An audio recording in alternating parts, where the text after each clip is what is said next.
कल्पना करा एका अशा राज्याची जिथे राजकीय घराण्यांची किंवा पैशाच्या ताकदीची खूप मोठी मक्तेदारी आहे. हो, साहजिकच आहे.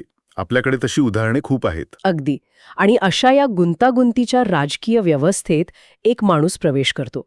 हा माणूस कोणत्याही प्रस्थापित किंवा बहुसंख्य समाजातून आलेला नाहीये. म्हणजे त्यांच्याकडे कोणतीही मोठी राजकीय पार्श्वभूमी नव्हती. अजिबात नाही.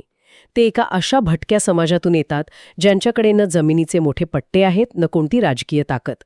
आणि तरीही ते खूप काळ टिकले. हो, हाच माणूस अशा या कमालीच्या अस्थिर राज्यात सलग 11 वर्षांहून अधिक काळ राज्याच्या मुख्यमंत्रीपदाची धुरा अत्यंत स्थिरपणे सांभाळतो. हे खरोखरच अचंबित करणारं आहे. नक्कीच. आज आपण आपल्या संकलित केलेल्या माहितीच्या आधारे एका अशाच प्रशासकीय प्रवासाची सखोल चर्चा करणार आहोत. हे व्यक्तिमत्व म्हणजे आधुनिक महाराष्ट्राचे शिल्पकार मानले गेलेले वसंतराव फुलसिंग नाईक. आणि ही चर्चा खूप महत्वाची ठरणार आहे. हो, कारण ही केवळ इतिहासाची उजळणी नाही आहे. एखाद्या राज्याची घडी शून्यातून कशी बसवली जाते याचा हा एक मास्टर क्लास आहे. आणि म्हणूनच आपण सुरुवात त्यांच्या मुळांपासून करूया. वसंतराव नाईक यांचा जन्म 1 जुलै 1913 रोजी विदर्भातील यवतमाळ जिल्ह्यामधल्या गहुली या गावी झाला. हो, एका सधन बंजारा कुटुंबात. पण मी जेव्हा या संदर्भातील नोंदी वाचत होते तेव्हा मला एक अत्यंत इंटरेस्टिंग तपशील सापडला. कोणता? त्यांचे मूळ आडनाव हे नाईक नव्हतेच, ते राठोड होते. मग हे नाव कसं काय बदललं? या नावाच्या बदलामागे एक खूप मोठा सामाजिक इतिहास दडलेला आहे. आणि तसं पाहायला गेलं तर तो इतिहास त्यांच्या भविष्यातील नेतृत्व गुणांची जणू नांदीच आहे. अच्छा, म्हणजे कसं? हे बघा, बंजारा समाज हा मूळचा भटका समाज. त्यांच्या आजोबा चतुरसिंग राठोड यांनी या भटक्या समाजाला एका जागी स्थिर जीवन देण्याचं खूप मोठं काम केलं. म्हणजे त्यांनी गहुली हे गाव वसवून दिलं. अगदी बरोबर. जेव्हा एखादा माणूस एका पूर्ण समूहाला भटकंतीतून बाहेर काढून स्थैर्य देतो, तेव्हा तो समूह साहजिकच त्या व्यक्तीकडे आपला तारणहार म्हणून पाहू लागतो. हो, एक प्रकारचा आधार वाटतो लोकांना. नक्कीच. आणि म्हणूनच समाजाने त्यांना आपला नाईक म्हणजेच पुढारी मानलं. ती एक पदवी होती जी त्यांच्या कुटुंबाला मिळाली आणि पुढे तीच पदवी त्यांचं आडनाव म्हणून रूढ झाली. अरे वा! म्हणजे नेतृत्वाचा, समाजाला दिशा देण्याचा आणि मुख्य म्हणजे वेगवेगळ्या लोकांना एकत्र बांधून ठेवण्याचा तो वारसा त्यांना त्यांच्या आजोबांकडूनच मिळाला होता तर. हो, तो त्यांच्या रक्तातच होता असं म्हणता येईल. त्यांच्या वडिलांचं नाव फुलसिंग आणि आईचं नाव होनूबाई. आणि वसंतरावांचे लहानपणीचं नाव हाजूसिंग होते, पण घरातले त्यांना प्रेमाने छोटे बाबा म्हणायचे. हो, हे त्यांचं टोपण नाव होतं. विठोली आणि अमरावतीला प्राथमिक शिक्षण घेतल्यानंतर त्यांनी नागपूर गाठले. तिथल्या मॉरिस कॉलेजमधून त्यांनी 1938ला BA आणि 1940ला वकिलीचं शिक्षण पूर्ण केलं. पण काय? या सर्व प्रवासात त्यांच्यावर ज्या विचारांचा प्रभाव होता ती यादी पाहिल्यावर मला थोडं आश्चर्य वाटलं. त्यात आश्चर्य वाटण्यासारखं काय होतं? कारण त्यांच्यावर महात्मा ज्योतिबा फुले, डॉक्टर बाबासाहेब आंबेडकर आणि चक्क डेल कार्नेगी या तिघांच्या विचारांचा मोठा प्रभाव होता. आता फुले आणि आंबेडकर समजण्यासारखे आहेत, पण डेल कार्नेगी या यादीत थोडे विसंबत वाटत नाहीत का? वरवर पाहता तसं वाटू शकतं, पण इथेच त्यांच्या वैचारिक मिश्रणाची खरी ताकद दिसून येते. म्हणजे नक्की कशी? बघा, महात्मा फुले आणि डॉक्टर बाबासाहेब आंबेडकर यांच्या साहित्यातून त्यांनी सामाजिक न्यायाचा, तळागाळातील लोकांना समान संधी देण्याचा दृष्टिकोन घेतला. जाती धर्माच्या पलीकडे जाऊन मानवी मूल्यांची जपणूक करणं हे त्यांनी तिथून शिकलं. हो, तो एक भक्कम सामाजिक पाया झाला. अगदी. पण राजकारणात किंवा प्रशासनात केवळ चांगले विचार असून भागत नाही. खरंय, ते प्रत्यक्षातही आणावे लागतात. हो ना. ते विचार प्रत्यक्षात आणण्यासाठी तुम्हाला अनेक प्रस्थापित लोकांना, विरोधकांना आणि प्रशासकीय अधिकाऱ्यांना सोबत घेऊन चालावं लागतं. डेल कार्नेगी यांचे विचार प्रामुख्याने मानवी संबंध आणि संवाद कौशल्यावर भर देतात. अच्छा, म्हणजे लोकांना दुखावत न करता आपलंसं कसं करावं हे त्यांनी कार्नेगीकडून घेतलं. अगदी बरोबर. सामाजिक न्यायाचा भक्कम पाया आणि डेल कार्नेगींचं व्यावहारिक शहाणपण या दुहेरी अस्त्रामुळेच ते अत्यंत गुंतागुंतीच्या राजकीय परिस्थितीतही आपला प्रभाव पाडू शकले. हे खरोखरच कमाल आहे. म्हणजे विचारांमधली स्पष्टता आणि अंमलबजावणीमधली लवचिकता यांचं ते एक उत्तम उदाहरण आहे. आणि सर्वात महत्वाची गोष्ट म्हणजे त्यांनी हा विचार नुसता वाचला नाही, तर तो प्रत्यक्ष जगून दाखवला. हो, तुम्ही त्यांच्या विवाहाबद्दल बोलताय ना? होय, 1941 मध्ये त्यांनी स्वतःच्या जातीबाहेर जाऊन वचलाबाई घाटे या उच्चशिक्षित ब्राह्मण कुटुंबातील मुलीशी आंतरजातीय विवाह केला. बापरे. 1941 सालचा भारताचा विचार केला तर त्यावेळी समाजात जातीय बंधने अत्यंत कडक होती. अगदी. अशा काळात एक आंतरजातीय विवाह करणं हे त्यांच्या अत्यंत प्रगल्भ आणि धाडसी विचारांचं प्रतीक होतं. नक्कीच. जो माणूस स्वतःच्या वैयक्तिक आयुष्यात प्रस्थापित सामाजिक रूढींना बाजूला सारून असा निर्णय घेऊ शकतो, तोच माणूस राज्याची धोरणं ठरवतानाही समाजातील सर्व घटकांना समान न्याय देण्याची भूमिका घेऊ शकतो. हो, आणि यातूनच त्यांची प्रशासकीय समज वाढत गेली. वकिलीचं शिक्षण पूर्ण झाल्यावर त्यांनी पुसद येथे वकिली सुरू केली आणि अनेक संस्थांवर काम केलं. हो, 1946 मध्ये त्यांनी काँग्रेसमध्ये प्रवेश केला आणि तिथून त्यांचा राजकीय प्रवास सुरू झाला. पण मला त्यांच्या मुख्यमंत्रीपदाच्या कारकिर्दीतल्या ज्या गोष्टीवर सर्वात जास्त सखोल चर्चा करायची आहे, तो म्हणजे सत्तेच्या विकेंद्रीकरणाचा प्रयोग. तुम्ही पंचायत राज व्यवस्थेबद्दल बोलत आहात ना? हो, पंचायत राज. तो तर त्यांच्या धोरणांचा गाभा होता. तो आधुनिक महाराष्ट्राच्या प्रशासकीय रचनेचा पाया आहे असं म्हटलं तरी वावगं ठरणार नाही. जेव्हा महाराष्ट्र हे नवे राज्य अस्तित्वात आले तेव्हा सत्ता केवळ मुंबई किंवा पुण्यासारख्या मोठ्या शहरांमध्ये केंद्रित राहू नये असा विचार पुढे आला. आणि म्हणूनच 22 जून 1960 रोजी त्यांच्या अध्यक्षतेखाली वसंतराव नाईक समिती स्थापन करण्यात आली होती. बरोबर. त्यांनी राज्याचा सखोल अभ्यास करून 15 मार्च 1961 रोजी आपला अहवाल सादर केला. आणि याच समितीच्या शिफारसींनुसार 1 मे 1962 रोजी राज्यात प्रत्यक्ष जिल्हा परिषदा अस्तित्वात आल्या. त्रिस्तरीय पंचायत राज असं त्यांनी सुचवलं होतं. हो, तळाला ग्रामपंचायत, मधल्या पातळीवर पंचायत समिती आणि जिल्ह्याच्या पातळीवर जिल्हा परिषद. पण मला यातली सर्वात इंटरेस्टिंग गोष्ट ही वाटली की त्यांनी सर्वात जास्त अधिकार आणि महत्त्व हे जिल्हा परिषदेला दिले. आणि त्यामागे अत्यंत स्पष्ट प्रशासकीय तर्क होता. तो कोणता? ग्रामपंचायतीकडे स्थानिक पातळीवरील प्रश्न असतात, पण आर्थिक ताकद आणि प्रशासकीय यंत्रणा अत्यंत तुटपुंजी असते. आणि दुसरीकडे राज्य सरकारकडे सर्व काही असतं, पण त्यांना प्रत्येक गावातला प्रश्न माहीत असू शकत नाही. म्हणजे जिल्हा पातळी ही एक प्रकारचा सुवर्ण मध्य होती. अगदी बरोबर. तिथे स्थानिक प्रश्नांची जाणही असते आणि विकासाच्या योजना राबवण्यासाठी लागणारी पुरेशी आर्थिक ताकदही उभी करता येते. पण मला इथे एक गोष्ट खटकते. मी त्यांच्या शिफारसी वाचत होते आणि त्यात त्यांनी एक अत्यंत धाडसी नियम बनवला होता. कोणता नियम? त्यांनी सुचवलंय की आमदार आणि खासदारांना जिल्हा परिषदेत कोणतंही प्रतिनिधित्व नसावे. म्हणजे राज्याचे आणि देशाचे जे मोठे अनुभवी नेते आहेत त्यांनाच स्थानिक प्रशासनातून बाहेर ठेवलं. हे थोडं विचित्र वाटत नाही का? वरवर पाहता हा निर्णय अनपेक्षित किंवा विचित्र वाटू शकतो, पण यामागे एक अत्यंत खोल अशी राजकीय दूरदृष्टी होती. याला आपण वटवृक्षाचा सिद्धांत म्हणू शकतो. वटवृक्षाचा सिद्धांत म्हणजे काय? हे बघा, वटवृक्षाची सावली खूप मोठी असते, पण त्या सावलीखाली दुसरं कोणतंही नवीन झाडं वाढत नाही.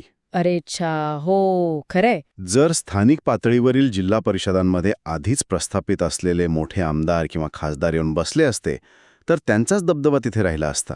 म्हणजे गावाकडच्या सामान्य माणसाला तिथे बोलण्याची संधीच मिळाली नसती. अगदी. एखाद्या नव्या युवा कार्यकर्त्याला आपलं मत मांडण्याची हिंमतच झाली नसती. स्थानिक पातळीवर नवीन नेतृत्व तयार व्हावं आणि राज्याच्या नेत्यांचा दबाव स्थानिक कारभारावर राहू नये हा त्यामागचा मुख्य हेतू होता. अरे वा. म्हणजे सत्तेचे फक्त विकेंद्रीकरण नाही तर नेतृत्वाचेही विकेंद्रीकरण. नवीन पिढीच्या नेत्यांसाठी त्यांनी जणू एक प्रशिक्षण केंद्रच सुरू केलं. हो, आणि त्यांनी आणखी एक प्रशासकीय संतुलन राखलं. ते कसं? जिल्हा परिषदेचा प्रशासकीय प्रमुख हा थेट IAS दर्जाचा अधिकारी असावा अशी शिफारस त्यांनी केली, ज्याला आपण CEO म्हणतो.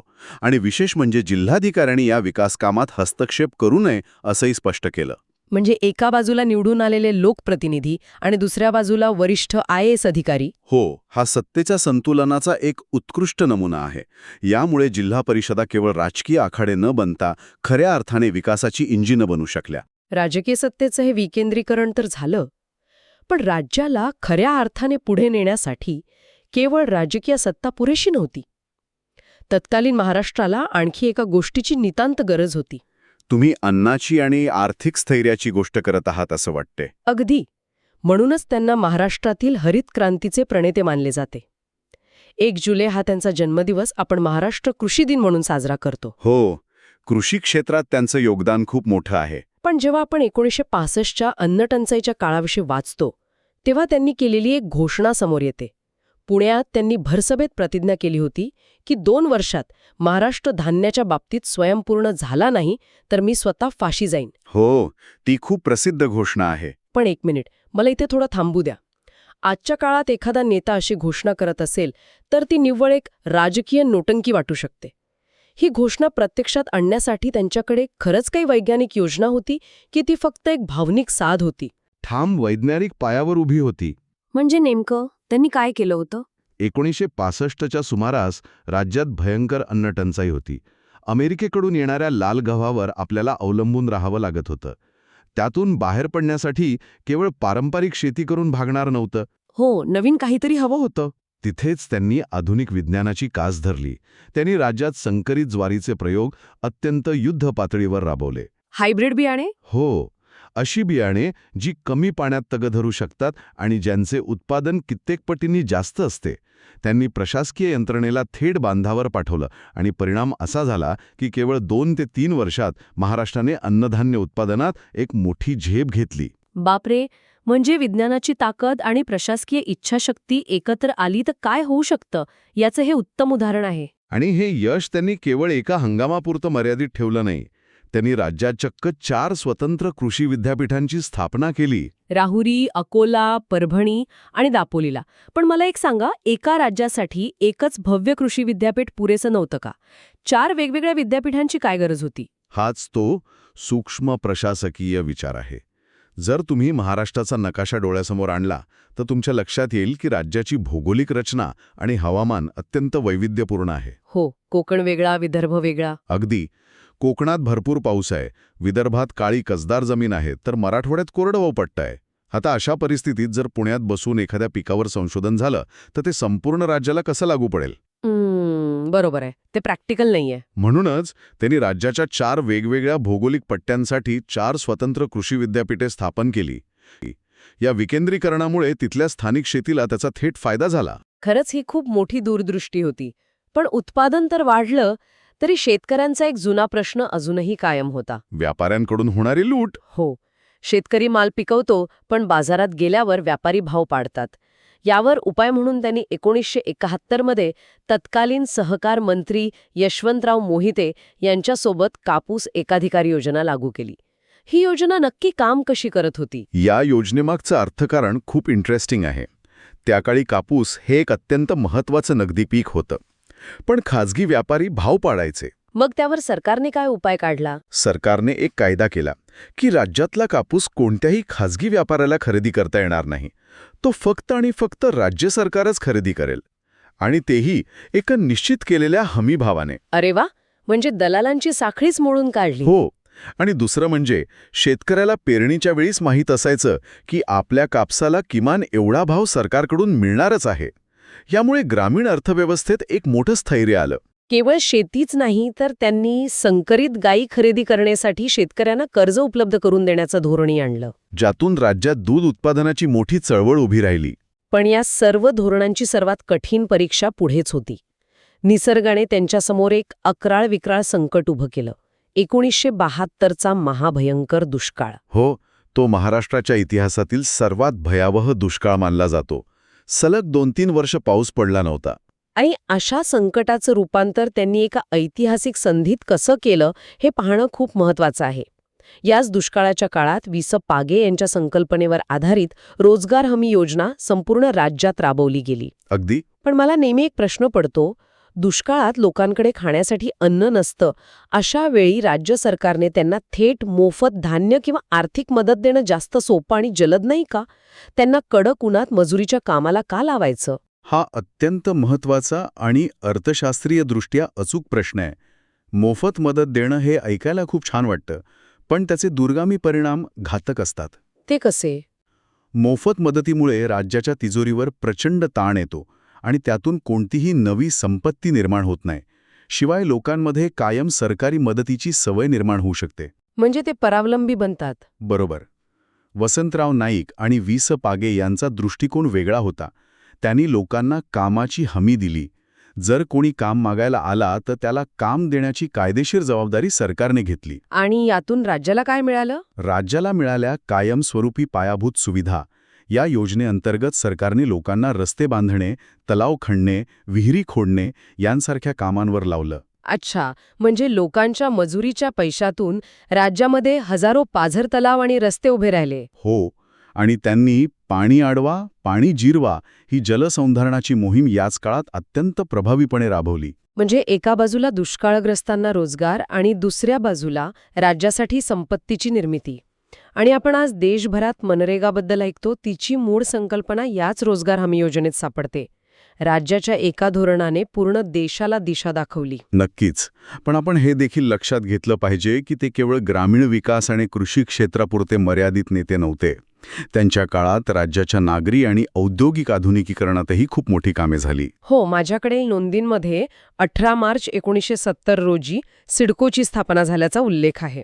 ही संस्था नक्की का स्थापन केली गेली? 60 आणि 70च्या दशकात मुंबई शहराची लोकसंख्या अत्यंत वेगाने वाढत होती. संपूर्ण देशातून लोक रोजगारासाठी मुंबईत येत होते. जर हे असंच सुरू राहिलं असतं तर मुंबई शहराचा स्फोट झाला असता. म्हणजे नागरी सुविधा पूर्णपणे कोलमडल्या असत्या. अगदी. म्हणूनच त्यांनी नवी मुंबई हे एक पूर्णपणे नवं आणि सुनियोजित शहर बसवण्याचा निर्णय घेतला. मध्यमवर्गीयांना परवडणारी घरे देणे हा सिडकोचा मुख्य उद्देश होता. आणि ग्रामीण भागातील लोकांसाठी MIDCचं जाळं उभारलं. हो, जेणेकरून उद्योगधंदे फक्त मुंबई पुण्यापुरते मर्यादित राहू नयेत. प्रशासकीय पातळीवरही त्यांनी अनेक महत्त्वाचे निर्णय घेतले. 1 मे 1966 रोजी मराठी भाषेला राजभाषेचा दर्जा दिला. पण मला त्यांच्या प्रशासकीय निर्णयांमधल्या 2 गोष्टी खूपच धक्कादायक वाटल्या. कोणत्या गोष्टी? पहिलं म्हणजे गुन्हेगारांना सुधारण्याची संधी देण्यासाठी पैठण येथे त्यांनी सुरू केलेले राज्यातील पहिले खुले कारागृह. आणि दुसरं म्हणजे मटक्याला आळा घालण्यासाठी 1969 मध्ये त्यांनी स्वतः सुरू केलेली महाराष्ट्र राज्य लॉटरी. हे खूपच प्रॅक्टिकल निर्णय होते. पण विचार करा ना, एक राज्य सरकार स्वतः लॉटरी म्हणजे एक प्रकारचा जुगार चालवत होतं. हे कसं शक्य आहे? इथेच त्यांच्या वस्तुनिष्ठ दृष्टिकोनावर प्रकाश पडतो. समाज कसा असावा याच्या केवळ आदर्शवादी कल्पना करून प्रशासन चालत नाही. मटका किंवा जुगाराचं व्यसन हे केवळ कायद्याने बंदी घातली म्हणून एका रात्रीत थांबत नसतं. बरोबर, हे त्यांनी ओळखलं. त्याऐवजी त्यांनी राज्याची अधिकृत लॉटरी सुरू केली. यातून बेकायदेशीर मटक्याला मोठा आळा बसला आणि जो प्रचंड महसूल गोळा झाला तो पैसा त्यांनी राज्याच्या विकास कामांसाठी वापरला. हा विचार खरोखरच अत्यंत प्रगल्भ आहे. आणि खुल्या कारागृहाची कन्सेप्ट, खुल्या कारागृहाची संकल्पना ही गुन्हेगारांच्या पुनर्वसनाचा एक उत्तम नमुना आहे. केवळ भिंतींच्या आत कोंडून ठेवल्याने ते सुधारतीलच असं नाही. ज्या कैद्यांची वर्तणूक चांगली आहे त्यांना मोकळ्या वातावरणात काम करण्याची संधी देणं हा त्यांना समाजाच्या मुख्य प्रवाहात सन्मानाने परत आणण्याचा प्रामाणिक प्रयत्न होता. शेती असो, औद्योगिक विकेंद्रीकरण असो किंवा सामाजिक न्याय, प्रत्येक क्षेत्रात त्यांनी आपला एक अत्यंत ठळक ठसा उमटवला. 18 ऑगस्ट 1979 रोजी सिंगापूर येथे त्यांचं निधन झालं. आणि त्यांच्या पश्चात त्यांचे पुतणे सुधाकरराव नाईक यांनी हा राजकीय वारसा चालवला. पण जर आपण आजच्या या संपूर्ण चर्चेचा आढावा घेतला तर आपल्याला लक्षात येतं की राज्याच्या विकासाचे एक अत्यंत भक्कम मॉडेल त्यांनी कसं उभं केलं. नक्कीच. जर आपण या सर्वांचं सार काढलं तर त्यांच्या धोरणांचे 4 मुख्य स्तंभ आपल्याला दिसतात. कृषी, तंत्रज्ञान, औद्योगिक विकेंद्रीकरण, रोजगार हमी योजनेतून मिळालेली आर्थिक सुरक्षा आणि पंचायत राज व्यवस्था. आणि म्हणूनच धोरणांचा अभ्यास करताना त्यांच्या या कार्यपद्धतीचा सखोल अभ्यास करणं अपरिहार्य ठरते. तर या सखोल चर्चेच्या शेवटी आपण पुन्हा एकदा सुरुवातीच्या त्या प्रश्नाकडे वळूया. आज आपण पाहतो की राजकारणात किती अस्थिरता आहे, सतत बदलणारी राजकीय समीकरणं आणि टोकदार राजकारण आपण रोज अनुभवतो. हो, परिस्थिती खूपच वेगळी आहे आता. हे सर्व पाहता एक विचार नक्कीच मनात येतो. एका भटक्या आणि कोणत्याही मोठ्या राजकीय आधाराची पार्श्वभूमी नसलेल्या व्यक्तीने सलग 11 वर्षे एवढं मोठे आणि वैविध्यपूर्ण राज्य कसे चालवले असेल? प्रस्थापित नेत्यांना न दुखावता त्यांनी स्वतःचे निर्णय कसे राबवले असतील? सर्वांना सोबत घेऊन जाण्याची त्यांची ती समन्वय साधण्याची शैली कोणती असेल? हा एक खूप मोठा अभ्यासाचा विषय आहे. अगदी. आजच्या राजकीय व्यवस्थेने त्यांच्या या कार्यपद्धतीतून नेमकं काय शिकायला हवं? प्रशासनावर पकड आणि लोकांशी नाळ कशी जोडून ठेवली जाते, हा प्रश्न अनुत्तरित ठेवूनच आजची ही चर्चा आपण इथेच थांबूया. या धोरणांवर आणि त्यांच्या प्रशासकीय कौशल्यावर विचार नक्की करा.